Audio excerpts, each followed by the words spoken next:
I have an amazing job, and that I'm one of the assistant coaches for Truman High School speech and debate team.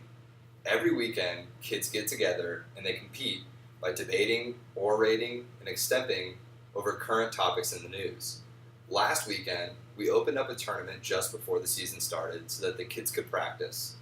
Now, I showed up late to this tournament, so I didn't get to get eyes on the kids before they went into their first round. When I did show up, I was thumbing through the scorebook and I noticed that one of our best speakers had a low score in his first round. I went up to him just before his second round so that I could find out what the problem was. As I approached him, I noticed his two top buttons were unbuttoned and he wasn't wearing a necktie. He looked flustered and he looked unprofessional. I went up to him and I asked, "Where's your tie? What are you doing?"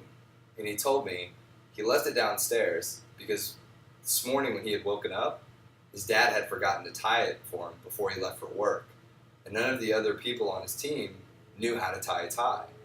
I ran downstairs quickly, grabbed the tie, tied it around his neck, sent him into the room, and he came out of the room with the top overall score.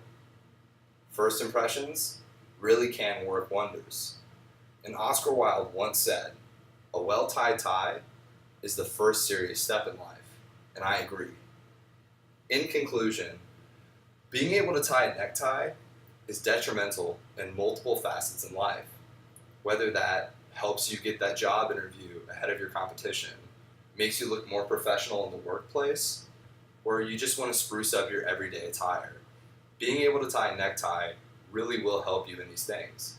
Maybe one day you'll have a child and you'll have to help them tie a tie like the one that I did last week so that they can better their future. And for those of you that say, wearing that necktie is not the reason why you get that job, is not the reason why people look at you in a better light, I say this to you. You may be right, but wearing that necktie is kind of like wearing a smile, in that by wearing it, it might not get you anything, but by not wearing it, it might lose you everything. So after having demonstrated how to tie a tie, I again echo the words of Oscar Wilde when I say, you can now take that first serious step in life.